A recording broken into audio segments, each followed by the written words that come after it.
Do you remember the old phrase, can you hear me now? Well, we know that that's usually in reference to a cell phone commercial. But how does that engage with the chaplaincy? I'm Dr. Dan Middlebrooks, and welcome to lesson number 7 as we talk about a chaplain's communication. Because what you say, how you say it, is one way. What a person hears and what they do with it is something completely different. It is going to be an exciting time because as we begin to look at this one's going to be a little bit longer in reference of a lesson because there's a lot that we're going to try to pile into it. But I'm going to try to not talk too much so that you'll understand that there are some very simple principles. But way that we get started this morning, nuts. What I'd like to do as we begin this lesson is I want to start it with this question. What is the difference between hearing and listening? Think about that just for a moment. What is the difference between hearing and listening? Well, when you get right down to it, to make it very simple, hearing is just simply the gathering of facts of the things that are around you. Listening is being able to respond to what has just been said. How do we respond? How do we react? What are some of the things that we're going to do? There's a lot of things that we hear around us, but it's very little that we're able to listen to. Do you know that seminaries teach pastors day in and day out how to talk, but there is not one class on how to listen? Listening is something that you have to develop all along the way because listening truly is an art. Hearing is one of the body senses, but listening is an art that you've got to begin to perfect. Become an artist of the people that are around you. And I want you to know, for those of you that are going into the chaplaincy, this is huge. For those of you that are already married, you know that this is crucial for any relationship. So with that being said, let's go ahead and jump into some of the elements about what it means to truly communicate and how do we share that effectively. First thing I want you to consider is what I call the nonverbal communication, and that is the solar model. What does the solar model look like? Well, the next slide kind of breaks it down for you because it's how we are able to engage with the person. It's squarely face the person. Don't stand off to the side. Don't be doing anything else with computers. When you're talking to someone, be active in listening, which means that you square your body to be able to face them. You open your posture. Now, open posture doesn't mean that you're just kind of laid out like this, but it does mean that you're not sitting there with your arms crossed, with your legs crossed, and all bottled up, because I don't know about you, if I'm talking to someone that's in that particular type of fetal position, I don't think I'm getting through too much, and I don't think he or she is listening to me. What about the person that I'm trying to share with? If they're all closed in, it's very hard to get out. So make sure that you have an open posture. Lean toward the person. Now, make sure you've got your distance because just like my daughter says, she has her bubble and she doesn't want people too much in her bubble. But leaning forward does this. When someone is saying something that's important, a lean forward means that you want to catch every word. It means that what they're saying is very important. We've covered in a lot of different lessons about what that does to give value to a person. Leaning forward means that you are becoming a little bit more actively engaged in what they're saying. Eye contact is also very important. If you're always looking around and stuff like that, or about midway through you're just you keep doing this, they're not going to talk a whole lot. So keep eye contact with them because again, what you're saying is, you have my full attention. Now, there's certain ways that you do your eye contact. Don't do the stare. Don't do the stare at them like that because that will make people uncomfortable. But just keep in contact because I guarantee you, if someone is sharing something that's hurting them, they'll look at you, look away. They'll look at you, they'll look away. They'll look at you, they'll look away. They're the ones that's looking all around. What I want you to do is be fixed on them, that every time that they look back at you, they realize that you're watching them, that you see them, that you also see what they're going through. And there's also another part about this, be relaxed in their presence. I talked about the eyes just a second ago. There's a part about being relaxed, about keeping your eyes soft. Because I don't know about you, but you can tell a lot what's going on inside of me by just watching my eyes. You can tell when I'm happy, when I'm mad, when I'm sad, when I'm irritated, when I'm confused. There's a lot of things that go on our facial expressions that many times people miss. We need to keep our eyes soft and we need to keep our posture relaxed so that it doesn't become unsettling to the person in front. Now, I want you to know that that takes time. When there are some things being shared, especially if something is being done that's hurting a person or something, that can come up inside of us. But we have to learn to be able to control the inside so that it doesn't always come on the outside. Engagements are sometimes in those connections, and it's important for them to know that you're hurting with them. But also be careful of how far that goes. Relaxed and open posture allows them to be able to share a little bit more. So that's really the solar. But let's go a little bit more, because when we talk about just the how we listen by watching first and listening in with both our eyes and all of our senses, now how do we communicate? We communicate when we talk to them in open-ended questions. When you ask questions that are a little bit more broader in perspective, not really the yes-nos. Yes-nos are you feeling okay today? Yes.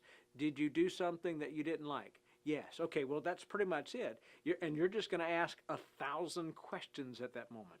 But if you begin to use the open-ended question, it allows a person to go just a little bit deeper in who they are. Now, here's some examples. When we talk about always using open-ended questions, use the what and the how questions. What was going on when things were happening? How did this come about, or better yet, how did this make you feel? The thing that always irritated me was when you had someone go through a tragedy on TV, and the first thing that the news reporter asked, how did this make you feel? Well, we're not about just going directly to that, but we want to find out what's happening on the inside of a person. People enjoy talking about themselves because they know about themselves better than anybody else. Just let them do it. Even asking them, so tell me, what's your story? What's happening now to you or in you that I can help?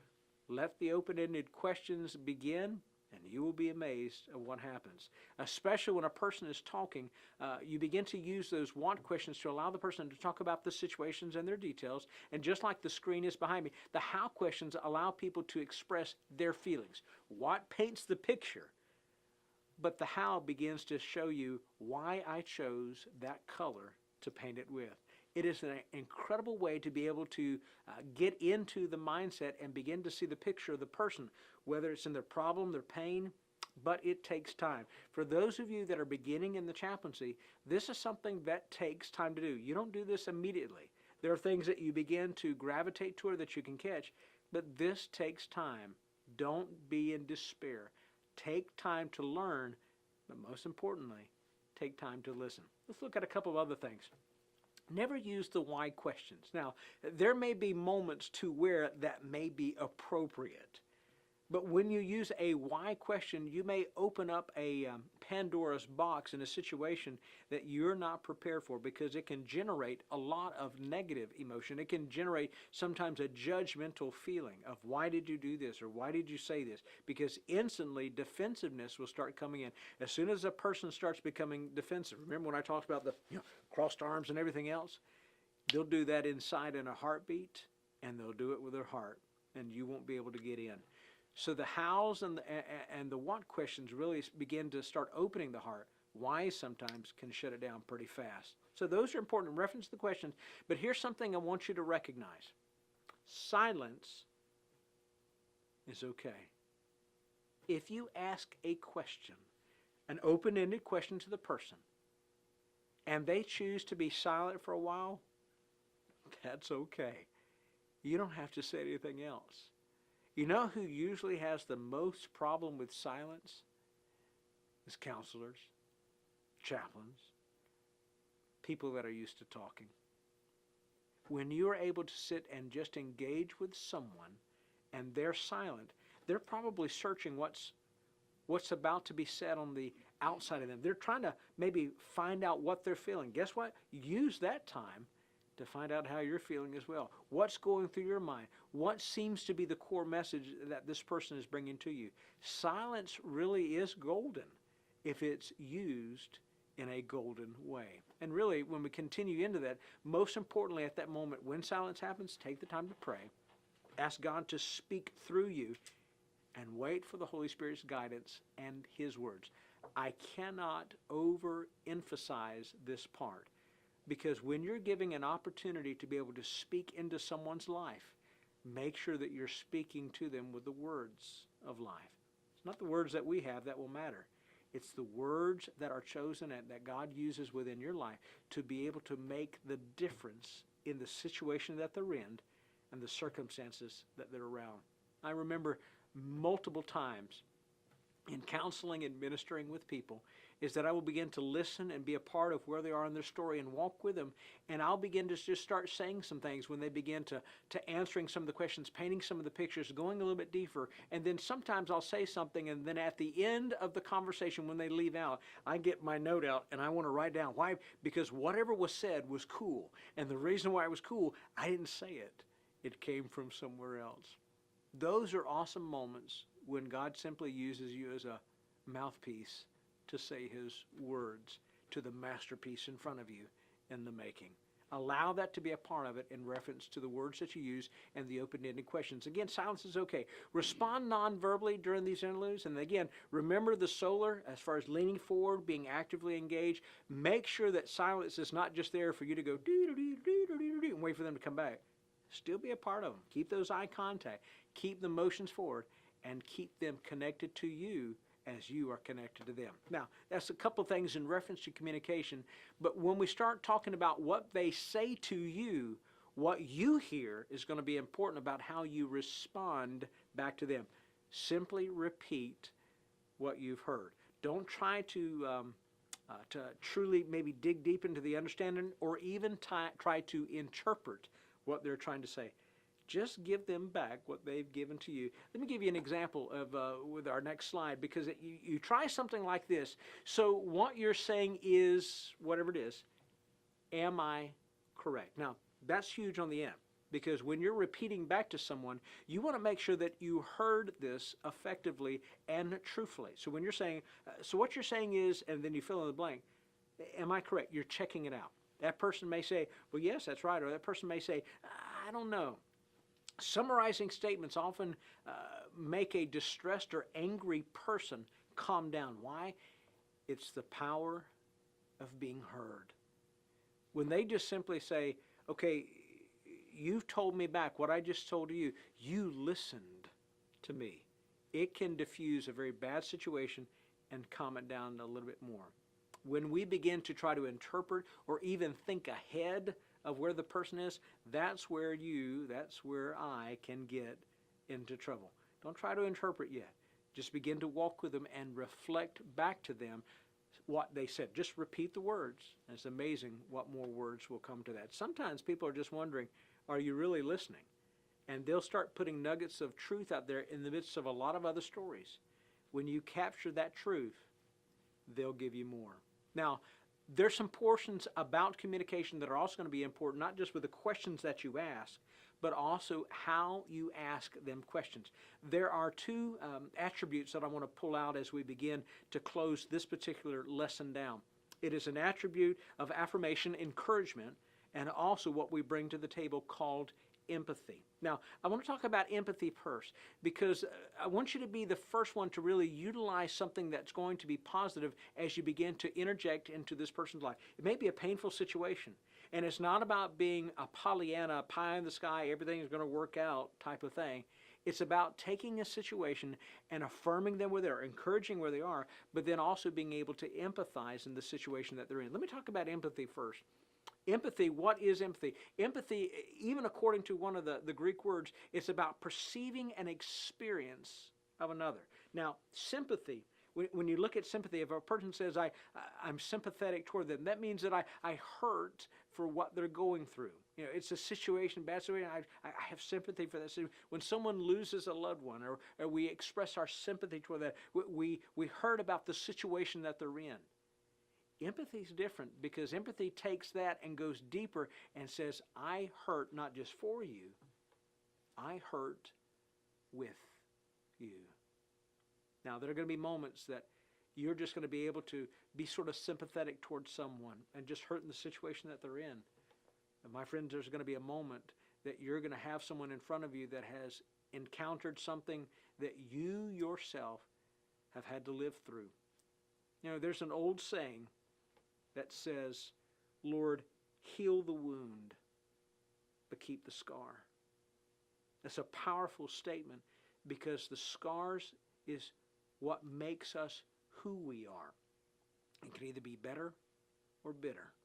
When we use those scars to be able to help others, to be able to heal from theirs, it is an incredible transformation of a painful situation to a place of promise for them.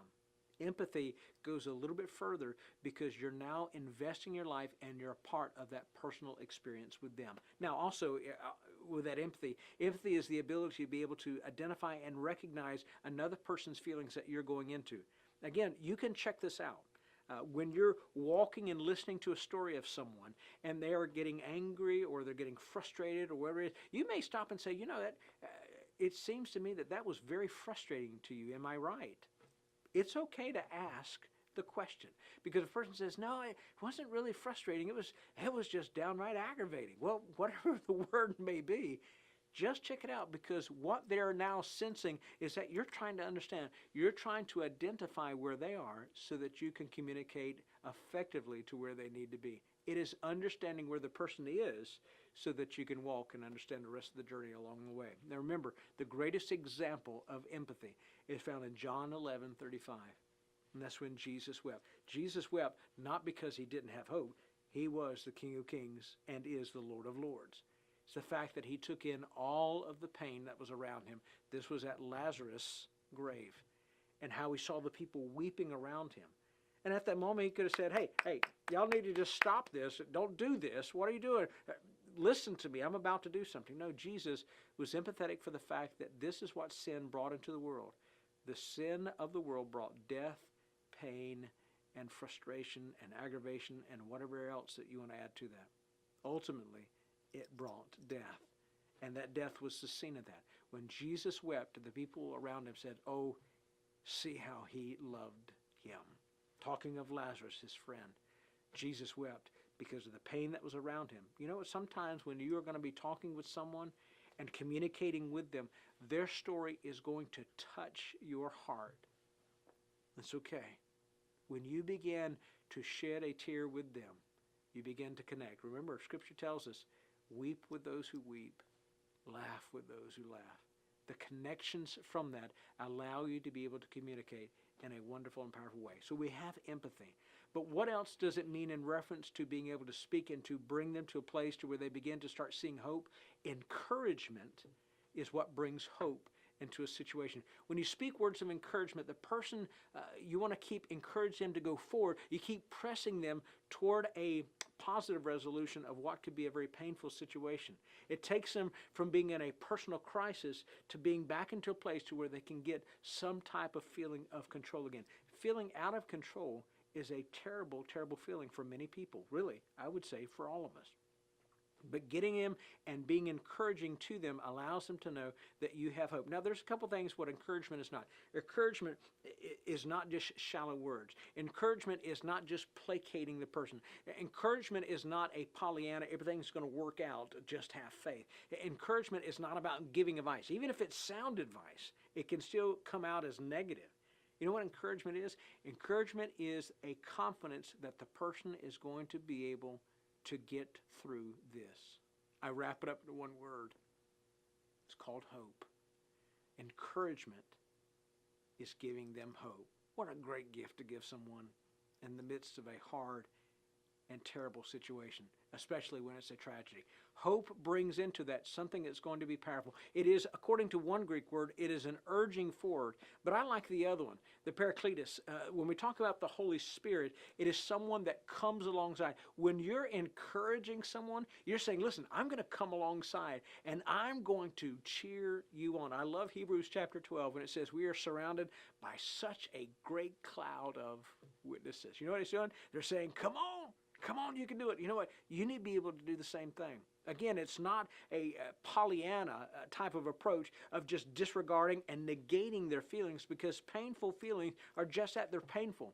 But it's saying, listen, you don't have to stay there. You can continue to move forward. We can get back up on. Remember, when a champion falls to the ground, the difference between a champion and any other person is a champion knows that he is not supposed to stay on the ground. He's got to get back up again. You're instilling a hope into them that they're going to be a champion and become victorious and triumphant in the tragedy that they may have gone through. So encouragement does that, and it is a part by which we also communicate in a very powerful way. Now, with some of the techniques that you have, embrace the attitude that you're going to be walking with them through their crisis, not leading them. Now, let me say that again. You're going to be walking with them through the crisis. Now, there may be a moment that they'll turn to you and say, I have no idea which way to go. What do you suggest? At that moment, then there's a process by which you begin to lead. Make sure you know the direction that needs to go. But allow them the permission first to give that permission to you so that you begin to walk with them. Again, you're not there to fix the problems, but you are there to point them toward possible solutions. And ultimately, in my life, when I begin to walk with someone, I'm just going to point them toward faith, because that's who I am. I'm a man of faith, and everything I do is based upon my faith. As you approach as a chaplain, you begin to point them in a place that's going to get them from where they are, the darkness, into a place to where they can step back into the light again. And it is an exciting time to be able to do that. As you process, a couple things I want you to also remember as we close out is when you begin to take in a lot of stuff, help them to be able to release some of the resentments, the bitterness, the angers, the things that can oftentimes begin to swell up within a person. When I talk to my soldiers and even with my officers and my first responders, I become a type of sounding board to help them unload before they explode. Sometimes you can get filled up and you can get fed up, but taking a few moments to get that out really helps you to be able to empty out the stuff that you don't need so that you can begin to take in what you do need. Releasing those types of resentment feelings, the angers, the bitterness, the rages, and things like that will help a person to be able to heal. As I've talked and shared many times about forgiveness and bitterness, becoming a bitter and unforgiving type of person towards someone means that you're simply taking the poison and drinking it and expecting the other person to get sick. It's not going to work. Helping them to be able to breathe deep in their soul means they need to get some of the rocks out of it and take the time to be able to do that. The world is turned upside down. And remember, as I said earlier, when people are attacking you because you're trying to help them, there's some people that just say, fine, I'm done. That's not what a chaplain does. A chaplain stays in the fight. It says, doesn't matter how you treat me, I'm here to make sure you are taken care of, because hurting people will hurt you until they become healed. Help them in the healing process, and it will be an exciting time for you. Now, remember, what you say makes a big difference. According to James, it says, my dear brothers, take note of this. Everyone should be quick to listen, slow to speak, and slow to wrath. Again, making sure that you're helping them in the situation, that you're not adding to the situation. When a person is on fire, we have a choice of whether or not we're going to be gas or water. God does a whole lot more with water, because that not only quenches a fire, it also quenches a thirst. Remember, and it was something that my dad told me, is that when you speak, be mindful of your words. When I was getting ready to get married, matter of fact, I was 5 minutes from walking out of the door and to be able to go into my wedding ceremony with my incredible wife, Ariane. My dad was giving me some fatherly advice, a variety of different things. But Dad said this. He said, son, I want to tell you something. He said, when you and your new wife, when y'all have a fight, and I stopped him right there and I said, oh, Dad, we love each other. We're never going to fight. We're so in tune with each other. And Dad just smiled and he said, when you and your wife have a fight, he says, choose your words, because once you say them, you can never take them back. That's great advice. When we begin to speak into a person's life, weigh the words and make sure that what we're about to say is going to be very important. Here's a couple things I want you to consider. Before I say anything as a chaplain, is this going to offer real hope? Number two, will it help restore some normalcy? Now, you're not always wanting to go back to an old normal, because most people say, well, I just want things back to normal. Well, you can't really go back to normal. You've got to go forward to start a new normal. but will it help to begin to bring some type of normacy to the situation itself? Will it be perceived as comforting? Is it judgmental? Is it just simply give me advice? Or will what I say be comforting to that person? Does it provide some safety and security? Does it provide the resources needed for them to feel relaxed and calm in the situation around them? Does it help to alleviate or mitigate some of the distress that they may be under? Will your words be the calming force that is like Christ when he says, "Peace, be still," to a storm? Remember, God allows us to be able to go through the storm. Great song that says sometimes he calms the storm with a whisper, "Peace, be still." He can settle any storm, but it doesn't mean he will. Yes, sometimes he simply holds us close and lets the winds and the waves run wild. Sometimes God calms the storm. Most of the time he calms the child.